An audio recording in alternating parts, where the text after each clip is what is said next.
तो मैं आप लोगों को बता दूं कि ग्रुपिज्म का सबसे ज्यादा अगर शिकार बनी है तो वो इंडस्ट्री में वो सिर्फ और सिर्फ मैं हूं। मुझे हर तरीके से डोमिनेट भी किया गया है। जब मैं आपको बताती हूँ एक किस्सा, जब मैं नई नई इंडस्ट्री में आई थी तब मैं किसी एक हीरो के साथ काम कर रही होती थी, तो सामने वाले जितने हीरो थे वो मेरे साथ काम नहीं करते थे। वो इसलिए काम नहीं करते थे कि अरे यार ये तो उसके साथ काम कर रही है, इसके साथ काम नहीं मिलेगा इसको, नहीं नहीं नहीं नहीं इसको मत लेना। जब मैं सामने वाले के पास काम कर रही थी तो इधर वाले कहते नहीं नहीं नहीं उधर है, इधर नहीं करना। तो ऐसे में क्या होता था, मैं जूझती थी, चुपचाप झेलती थी, क्योंकि उस समय समझ में नहीं आती थी चीजें कि ये हो क्या रहा है। ऐसे ही कई सारे टेक्नीशियंस,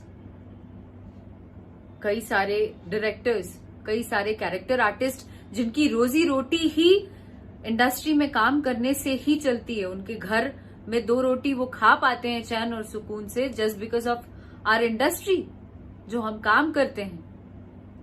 हम आपके जैसे बहुत पैसे वाले नहीं हैं, हीरो बन के हम बहुत ज्यादा पैसा नहीं कमा के रखे हैं हथिया के। वो जब किस्सा खत्म हुआ उसके बाद की चीजें जो हुई वो आप लोगों से छुपी नहीं है, वो जग जाहिर है चीजें। बहुत ओपनली आके मैंने स्टैंड लिया था अपने लिए। क्यों? क्योंकि एक गुट होकर मुझे बहुत बुरी तरह प्रताड़ित किया जा रहा था। वो ये कि सबसे पहले भाई चलो राम सलाम हो गया, कोई लेना देना नहीं, काम कर रहे हैं। फिल्मों से निकाला जाने लगा, बहुत सारी फिल्मों से निकाला गया। दूसरे के साथ जो फिल्में साइन की हुई थी वो सारी फिल्मों से भी निकाला गया, अरे भाई उसके साथ काम नहीं करना। उस समय जितने हीरोइंस और जितने हीरोज थे वो सब एक तरफ हो गए थे ग्रुप बना के।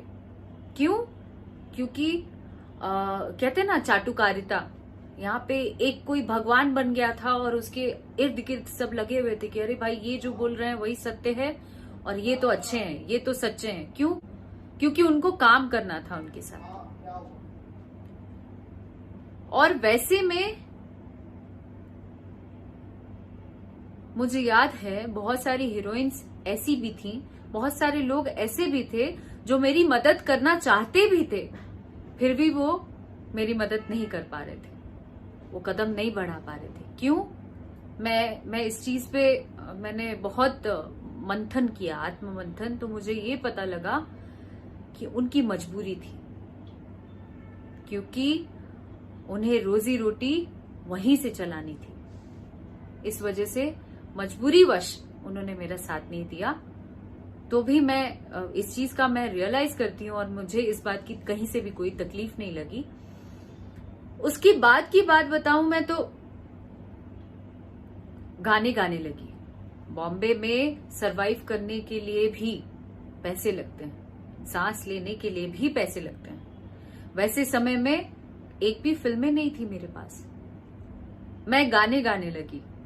जितने भी चैनल्स थे हर जगह गाने जाते थे मेरे, अच्छे अमाउंट में पैसे आते थे, रातों रात गाने हिट हो रहे थे। तो भाई कोई तो रास्ता चाहिए था गाना रोकने का। बहुत सारे, तभी मैं तकलीफ में थी, मैंने किसी तरीके से जो भी मेरे पास पैसे थे उससे मैंने गाने बनाए कि गाने बेच के जो पैसे आएंगे उससे मेरा भरण पोषण हो।